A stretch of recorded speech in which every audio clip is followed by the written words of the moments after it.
Jace Tunnell here. Today we're talking peanut worms washing in.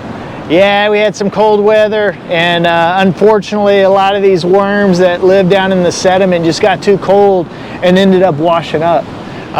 But they do have an interesting story with them, so I thought maybe I would be able to tell you about them. So these are marine, it's unsegmented worm. They can live in the sand, or they can live down in the mud in shallow or really deep oceans. They live all over the world. There's over 160 species, and not a lot is known about these worms. Now I got a handful of them here. Normally you're going to find one or two if you find any at all. So to be able to find this many really tells you that it was some cold weather. Now they're named peanut worm because whenever you mess with them and they're alive, they shrink up and they kind of have a look of a peanut, and so kind of the base of it kind of big, and then same with where the mouth would be. And so I'll take one of these out and be able to show you here the difference between the mouth, the back end of it. So the back end is kind of this bulb looking side of it here, and then the mouth of it would be at this end, and it's introvert. So what happens is, like, if it was alive, and I don't think this one's alive because it's not moving around, but if I would come up and touch it, it would introvert down inside of there, and then it can come out as well. So when it's feeding, so this, many times what you'll find is like this part will be down in the mud or in the sand, because there is no protection, like there is no shell or anything with them. So if a sea turtle or any kind of animal comes along, real easy to eat. So they want to protect themselves by being down in the sediment, and so this part would be down in the sediment, and then they could come out, kind of move the introverted part of their mouth around. And so some of them have tentacles at the end, some of them have hooks at the end where their mouth is for feeding. Many of these, and I don't know the specific species of this one, but they're simple body. So many of these, they can take sand in, and they take the nutrients and stuff out of that. Some of them that have tentacles maybe can feed on particles that way with their tentacles. They don't have a circulatory system or a respiratory system. All that's taken care of with the fluids that are in their body that do those processes for them. Now, one of the interesting things they have here is, and I'm not going to be able to find it, but whenever you look at the body, so you have the back end, you have the mouth, and normally you would think, okay, the anus would be down here, and that's how they would excrete the material that they don't use. But actually, it's more about in the middle of their body, and that's because whenever they're down in their hole, maybe their anus can be up, out, and excrete, so it's not going down in their hole. Now, one thing I know y'all are asking about, y'all are like, hey, those look delicious. Can we eat them? The answer is yes, you can eat these. And there are a lot of places, China, Vietnam, they cook these things. And so they cut them open, they take out the insides, and then you're left with this fleshy material. And there's a couple of ways that they eat it. You can saute it and cook it, boil it, cook it with vegetables. Other ways that they do it is they dry it out, and then they crush it up, and then they put it on some of their other foods to give it the seafood flavor. And maybe I'll throw some pictures up there for you so you'll be able to check it out. But so that's it. We do have some big old worms around here. Pretty cool to be able to see these. I guess that's it for this episode of Beachcombing. We'll catch you on the next one. Bye.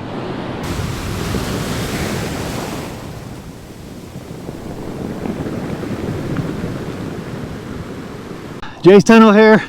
Today, I'm going to show you something that I bet you 99.9% of you probably never seen before. And that is a sea cucumber. And look at this weird thing. Now, you've probably heard of these sea cucumbers. They look like a big pickle or something like that. If you've ever been down in the Caribbean, these things can get really big. We actually have them right here in Texas, though. And this one looks a little odd. Now, I have found them like little crescent shapes and stuff like that, But how I'm finding them today is the tide is out really far. So we've got seagrass beds that are exposed. And if you go along and if you see two little holes next to each other, they have one end up on so there'll be a hole for this one and a hole for this one. They'll be up like that. And if you look inside of there, you'll see them. And actually, where I'm at right here, I'm on seagrass beds and getting soaking wet. But there'll be two holes right next to each other. Another two holes right here. And these little things, if you try to dig them out of here, they start squirting water out.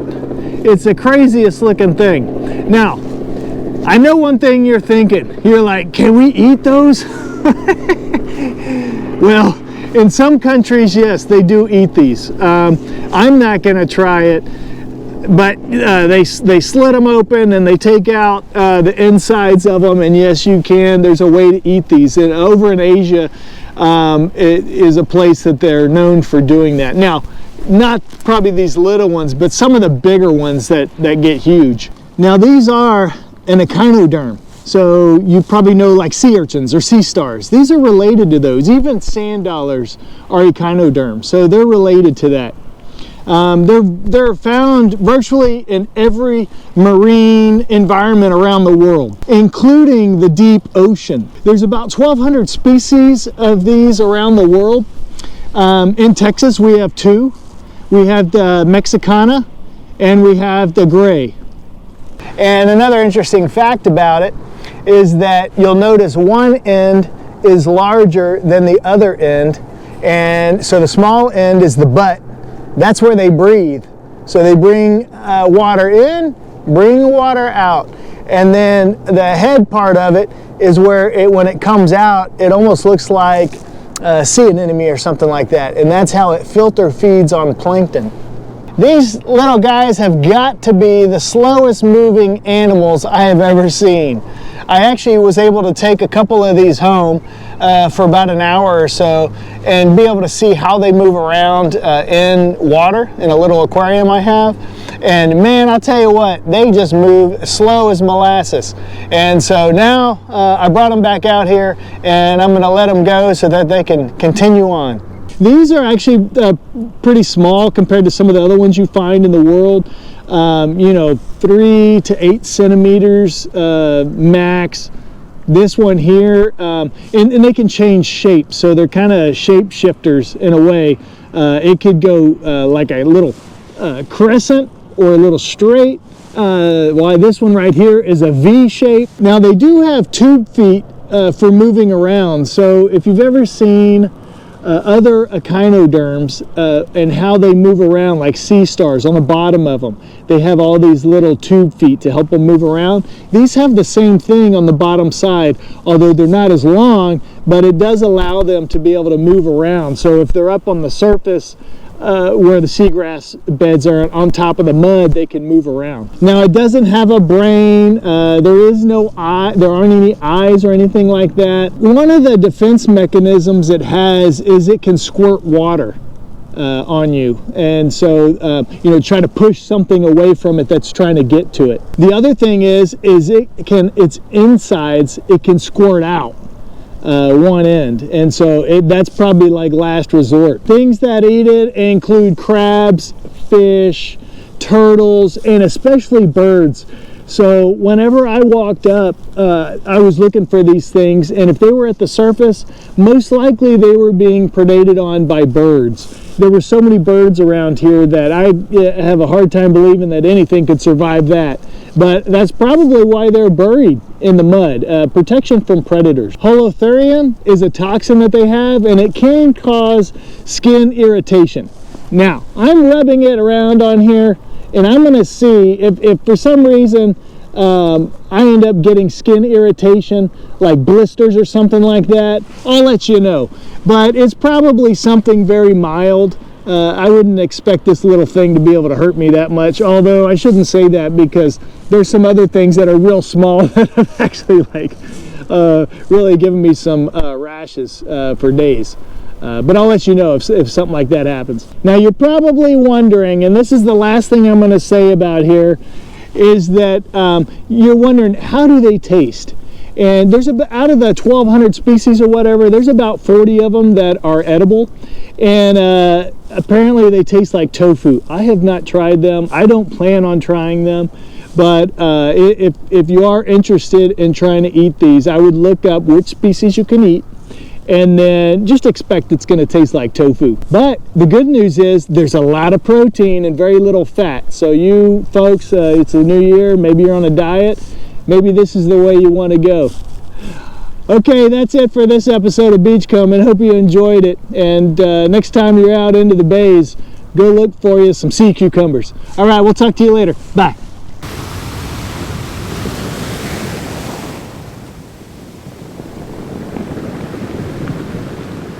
Jace Tunnell here, super excited to be able to talk to y'all about something washing up this week because of the cold weather we've been having. Real odd looking animals, and these are called sea pins. And some cool, interesting things about these are that normally you don't find them with all their fleshy polyps still on them. These are actually a colony of animals living together. And I don't mean because I'm holding a handful of them. I mean there's a colony of animals in a single pen right here. And they are a bunch of polyps living together as one animal. So related to like the sea whip soft coral, which is also, you know, has polyps living all over it, although that's yellow, and it lives a little bit differently as well. And then sea anemones are also related to that. So I'm going to tell you a little bit about these things. If you find them in the wild, they will actually be anchored down with their peduncle. This is this soft kind of fleshy part down here, anchors them down into the sediment. And then they'll have what this is called the rachis, but it actually has a feather on top. So you might have seen these at aquariums, but if you see this whenever it's alive, they have the polyp, the feeding polyps that looks like a big feather up here. And now, since these have already washed up, they're still, I can put them in water. They're, and I'll show some close-up video of this. Their polyps are kind of coming out a little bit, you know, trying to feed. But what's going to end up happening, they're not going to survive. We had some really cold weather, and they got washed up. They're going to end up drying up, and all that will be left is the rachis, and it's going to be basically the skeleton of the organism that'll look like a stick. You'll never even know what it originally looked like. Now there must be just massive beds of these sea pins right off of the coast here. Now I'm at the Padre Island National Seashore, and I've been driving along here, and I keep coming up on all of these sea pins that have washed up, and I mean thousands of them. And so if you look right here, this is probably an area, and they're all in the water over here. I don't know if you can see these. And just, I mean, all the way out over there. So this is one area, and this is probably 20 feet by 10 feet little patch. But then as I look down the beach, there's another patch there. There's another one even further down. And this goes on for miles and miles. So there must just be massive beds of these things right out here off the coast. That's pretty cool for something that you don't normally see. Okay, now, you know, as a scientist, one thing I always like to do is try to get some samples of stuff so that when people contact me later on, I can say, oh yeah, you know, I brought some of those back if you want to check them out. And so, you know, if you ever find one of these and it's still got a little bit of stuff on there, you can just take it off like that. And so let me see if I can get a close, but then that just leaves you the skeleton there. So that's what you're left with. It just looks like a stick, and that's what it looks like finally after all these things decay apart. So let me do one up close here. So you see you got the peduncle. That's what keeps it down in the sand. If I just rub my finger like this, that peduncle comes right off of there, and then I'm just left with the stick. And so I'm going to do this with a few of them. just in case I get somebody who says, hey, you know, I wish I had one of those so I can show my class. And so, now some of these still have some polyps on them. That's going to smell real bad, so I'm probably not going to keep any of those that have that. But oh man, yeah, that one too. So some of these you can tell probably came up at different times, because some of these I barely, I mean, they're all the polyps are already off of it, and then some of them it's still stuck on there pretty good. But I would think that after probably another week, you're not going to be able to see any of this on the beach. It will all look like sticks. The wind will then be able to blow it around, and the water waves are going to move it around. You're not going to be able to see any of this. So if this is something you want to check out, you probably want to get out here early. Okay, got my samples. Let's talk about some other stuff. Now look at this. Sea pins all mixed in with Sea Whip soft coral. Guess that was just rolling around on the sea floor, and they got all wrapped up in there.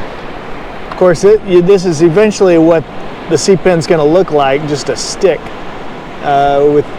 with nothing on it. And so you won't even be able to tell what the original animal was. Now, you can find these all over the world.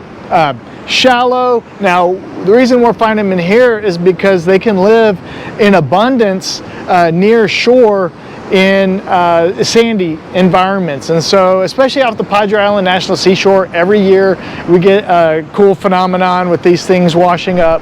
Now, what do you think eats these things? Well, they are a major food source for loggerhead sea turtles. They love to eat these things. And actually, I know that, you know, unfortunately, sometimes we get sea turtles that die and stuff, and they'll do necropsies on it, which is basically cutting it open to see why it died. And the loggerheads many times will have these sea pins all up in their gut. Other predators, as you can imagine, if they're all feathery like that, other things can come and eat them. So nudibranchs is one of those. Those are like sea slugs, basically, and sea stars also eat these. One of the coolest things I think about these is they can live up to 100 years old.